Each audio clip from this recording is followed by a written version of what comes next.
బాపట్ల జిల్లా రేపల్లె పట్టణంలో గ్యాస్ కొరతను నివారించి పెంచిన ధరలను తగ్గించాలని డిమాండ్ చేస్తూ సిపిఎం పార్టీ ఆధ్వర్యంలో నిరసన కార్యక్రమం నిర్వహించారు. నెహ్రూ బొమ్మ సెంటర్ వద్ద ఖాళీ గ్యాస్ సిలిండర్లతో సిపిఎం నాయకులు ఆందోళన చేపట్టారు. ఈ సందర్భంగా సిపిఎం రేపల్లె పట్టణ కార్యదర్శి సిహెచ్ మణిలాల్ మాట్లాడుతూ కేంద్ర ప్రభుత్వం గ్యాస్ ధరలు పెంచడం వల్ల సామాన్య ప్రజలు తీవ్ర ఇబ్బందులు పడుతున్నారన్నారు. రోజువారీ ప్రతి ఇంటిలో ఉపయోగించేటువంటి గ్యాస్ అట్లానే ఇతర నిత్యావసర వస్తువుల మీద ధరల ప్రభావం ఈరోజు పెద్ద ఎత్తున పెరుగుతూ ఉంది. అందుకని ఈరోజు ఈ దేశంలో బీజేపీ ప్రభుత్వం, రాష్ట్రంలో కూటమి పేరుతో ఉన్నటువంటి టీడీపీ, జనసేన, బీజేపీ వీళ్ళందరూ కూడా ఈ యుద్ధ ప్రభావం ఎక్కడా లేదు, గ్యాస్ కొరత లేదు అని చెప్పేసి పెద్ద ఎత్తున ప్రచారం చేస్తూ ఉన్నారు. కానీ ఈరోజు వాస్తవ పరిస్థితి చూస్తే ఇదే రేపల్లె పట్టణంలో చిరు వ్యాపారస్తులుగా ఉన్నటువంటి టీ స్టాల్ దగ్గర నుంచి చిన్న చిన్న వ్యాపారస్తులు అనేక మంది గత 4-5 రోజుల నుంచి హోటళ్లు, షాపులు మూసేసిన పరిస్థితి. అట్లానే ధరలు గతంలో చిన్న వాటి దగ్గర లేదు, ఎవరి దగ్గరైనా టిఫిన్ చేసినా ధర తక్కువగా ఉండేది. ఈరోజు గ్యాస్ ధర అదనంగా పెరిగింది.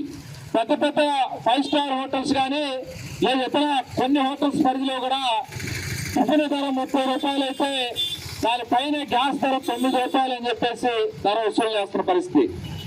ఈ పరిస్థితి ఎందుకు కారణం అయ్యింది అంటే ఈ దేశంలో కేంద్రంలో అధికారుంటే బీజేపీ ప్రభుత్వానికి సామాన్యులు ప్రజల పట్ల వీళ్ళకి చిత్తశుద్ధి లేకపోవటం. వీళ్ళు ప్రకటనలు పెద్ద ఎత్తున ఇస్తున్నారు గ్యాస్ కొరత లేదు అని చెప్పి. మరి గ్యాస్ కొరత లేదు అని చెప్పినటువంటి వాళ్ళు 60 రూపాయలు ఇంట్లో వాడుకున్నటువంటి గ్యాస్ మీద ధర పెంచారు. 100 రూపాయలు పైచీలు కమర్షియల్ బండకి గ్యాస్ ధర పెంచారు. ఈరోజు గ్యాస్ ధర పెంచడం వల్ల అనేక మంది ధరల ప్రభావం పెద్ద ఎత్తున పెరుగుతూ ఉంది. అదేవిధంగా ఈరోజు ఏం చెప్తా ఉన్నారంటే ఈ యుద్ధం 2 దేశాల మధ్య జరుగుతూ ఉంది అని చెప్పి మన దేశం మౌనంగా ఉంది. ఈరోజు అమెరికా ఈరోజు మన ప్రకటనలు చూస్తూ ఉన్నాం. భారతదేశం మీద గతంలో పెద్ద ఎత్తున సుంకాలు వేసింది. ఈ సుంకాల ప్రభావం వల్ల మన వ్యవసాయ ఉత్పత్తులు, మన దేశం నుండి ఎగుమతి అయ్యేటువంటి అనేక ఆహార వస్తువులు మనం పెద్ద ఎత్తున వాళ్ళకు సుంకాలు చెల్లించాల్సిన పరిస్థితి ఏర్పడింది. అట్లాగే మన దేశానికి గ్యాస్ కానీ చమురు కానీ మనం ఇక్కడికి సరఫరా చేసుకోవాలంటే రష్యా దగ్గర నుంచి కొనుగోలు చేయొద్దని చెప్పేసి మన మీద ఆంక్షలు పెట్టారు. ఇప్పుడు యుద్ధ ప్రభావంలో భాగంగా 4 రోజులు మీకు అవకాశం ఇస్తున్నారు రష్యా నుంచి కొనుక్కోవడానికి అని చెప్తున్నాడు. భారతదేశానికి సంబంధించినట్టు మన మీద అమెరికా పత్రం ఎందుకు ఉండాలి?